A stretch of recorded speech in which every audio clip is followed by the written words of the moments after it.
The Railway Safety Regulator, which is the RSR, has concluded its preliminary investigation into the head-on collision between two PRASA trains at Lynross station, Pretoria, that happened on the 20th of February at approximately 18 hours. The purpose of the preliminary investigation was to determine the facts of the occurrence, the immediate cause of the occurrence, as well as to assess whether the occurrence warrants further investigation. Joining us in our studios here is the Chief Executive Officer of the RSR, Nkululeko Poya. Mr. Poya, good morning to you and welcome to Morning Live. Thank you for having me. Thank you so much for coming through. Now, these preliminary investigations have revealed that the primary cause of the occurrence was due to two trains being manually authorized onto the same railway line. Talk to us about these. Yes, thank you for having us. Maybe just to clarify that RSR, our role and responsibility is oversight, is to provide and oversee that the safe railway operations within the system, and therefore we issue what we call permits. Yeah. Now, obviously, one of our requirements that we required in terms of the Act is to do investigation. After a minister has instructed us, or we do that ourselves, and the minister through a statement has instructed us to do an investigation of this collision that has taken place.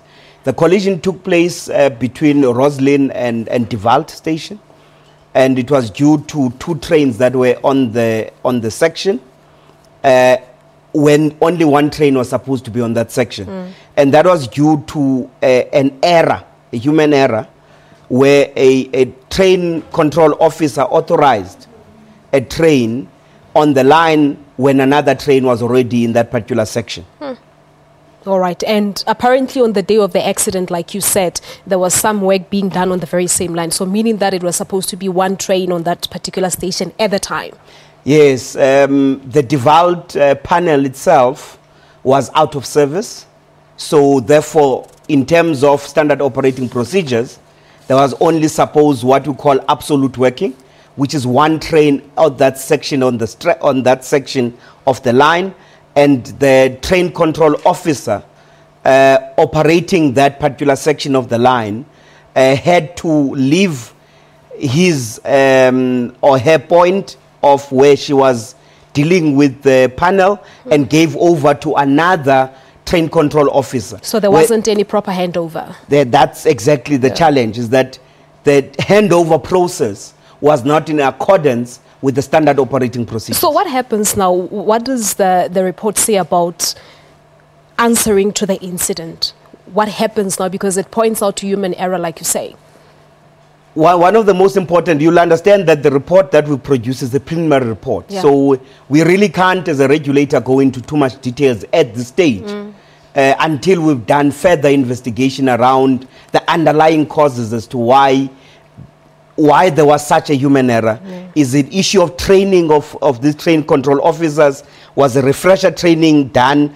All of those things will be part of the further investigation that we actually do. And I believe that by further investigations, you're referring to a board of inquiry that will be instituted? Correct. I'm referring to the board of inquiry because the board of inquiry will also look at the entire, all the things around risk management, because we expect each operator to provide us with a risk management report or risk assessment report, and then mitigate all the risks identified with each and every one of those particular incidents. Like, for example, the problems that were happening, that the Devalt panel was off. There's supposed to be an operating procedure that's supposed to kick in based on that risk, and why those things didn't happen as required in relation to that. All right, but by looking at this report, Ndate Poya, can you say that this is an indication that there is a case to answer for PRASA? I think PRASA is supposed to ensure themselves that their system is safe. Yeah. It is not for the regulator to tell the operator that they must run a safe system. Yeah. Our role is to provide oversight. So yes, the operator is supposed to ensure that such incidents don't take place.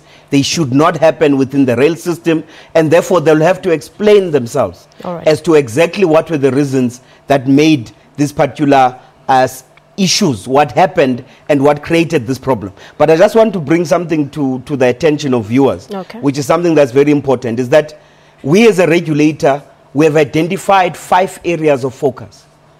those areas of focus allow us to consistently reduce our incidents. We have a vision of zero occurrences as a regulator, which means the underlying philosophy is that every occurrence can be avoided.